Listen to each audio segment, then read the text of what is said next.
Halo, perkenalkan kami dari kelompok Osaka Perapatan Rungkut, Prodi Desain Komunikasi Visual, mata kuliah Desain Thinking kelas B, akan mempresentasikan hasil survei kami yang berjudul Pembuangan Sampah Liar di Pesisir Jalan Universitas Terbuka. Tapi sebelum itu, izinkanlah saya memperkenalkan teman-teman anggota kelompok saya. Ada Marcelina Naresvari Setianingsih dengan NPM akhir 004, lalu ada Zaki Buhairil Ma'arif dengan NPM akhir 060. Setelah itu ada Ahmad August Satyanugraha dengan NPM akhir 103. Dilanjut lagi ada Muhammad Rayhan Siddiq dengan NPM akhir 124, dan yang terakhir ada Ahmad Azmardi Azra dengan NPM akhir 171. Latar belakang. Permasalahan bermula dari banyaknya pengguna jalan, terutama pengendara motor, yang seringkali membuang sampah sembarangan di sepanjang jalan dekat Universitas Terbuka. Meskipun sudah ada kerja bakti rutin dan tempat sampah yang tersedia, perilaku ini tetap terjadi. Menurut hipotesa kami, minimnya pencahayaan di malam hari dan kurangnya signage atau komunikasi visual membuat area kurang terkontrol. Tujuan kami adalah untuk memahami penyebab perilaku ini, menciptakan solusi berbasis desain visual, dan menciptakan lingkungan yang lebih asri dan bersih. Proses survei. Berikut ini adalah proses survei dari kelompok kami. Permisi Pak, Assalamualaikum. Waalaikumsalam.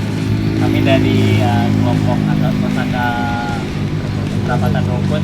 Ini kami dari UPN sedang melakukan penelitian atau observasi mengenai sampah-sampah yang ada di lingkungan sekitaran jalan Terbuka. Nah, ini kami ada wawancara sedikit pertanyaan ke Bapak. Bapak berkenan buat jawab? Nah, oke. Saya mau nanya, yang pertama untuk masalah kenyamanan Pak. Menurut Bapak, dengan adanya beberapa sampah-sampah liar yang ada di sekitaran jalan sini, apakah Bapak merasa terganggu atau tidak dengan sampah-sampah? Sebenarnya saya itu kalau ada orang buang sampah, biasanya kan ada tempat sampah lama. Tapi kalau nggak tahu dibuang itu sepanjang jalan itu ya. Nah, kalau menurut Bapak sendiri itu sampah-sampah yang ada di sini yang berserakan ini kebanyakan menurut Bapak apakah dari warga-warga lokal yang di sini atau yang orang-orang biasa jalan? Orang biasanya itu pakai pengendara sepeda motor. Orang pengendara sepeda motor. Biasanya di jam-jam berapa Bapak? Malam ya. Jam 1, jam 2, jam 3. Oh, berarti di aktivitas ini sepi ya, nggak ada? Nggak ada. Kalau sepengetahuan Bapak di daerah sini apakah ada kegiatan kayak kerja bakti atau membersihkan sampah di sekitar sini, Pak? Sini tiap minggu. Tiap depan minggu apa? Aku itu. Depan Pak Ya, cuma yang sendiri karyawan. Oh, alah. Tiap minggu. Terus kalau menurut Bapak sekiranya di sini ada tanda atau peringatan agar tidak membuang sampah, apakah cukup efektif atau ada cara lain menurut Bapak yang lebih efektif selain papan tanda dan tong sampah? Itu apa sih? Iya.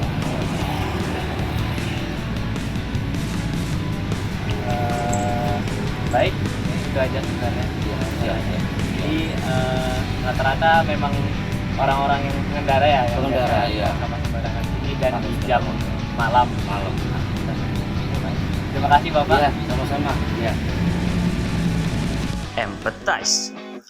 Pada tahap empathize, kami menemukan bahwa sampah berserakan di sepanjang jalan sekitar kampus dan aktivitas pembuangan dominan terjadi pada malam hari.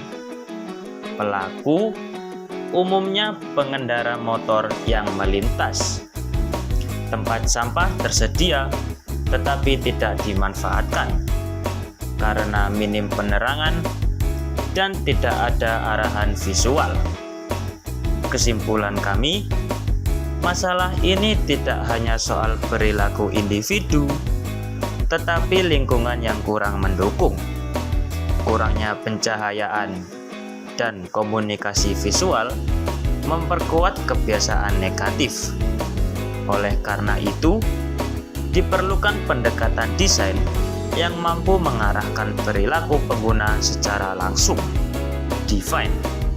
Memasuki tahap define, kami menjabarkan temuan lebih dalam. Perilaku membuang sampah spontan terjadi karena kebiasaan instan. Fasilitas tempat sampah tidak efektif karena kurang terlihat dan tidak didukung signage. Minimnya pencahayaan membuat area tidak terkontrol, terutama malam hari. Kami juga menganalisis menggunakan pendekatan 4M. Dari sisi manusia, ada normalisasi budaya buang sampah di tumpukan yang sudah ada dan efek anonimitas karena merasa tidak diawasi. Dari sisi metode, belum ada sistem komunikasi visual yang memberikan efek dipantau.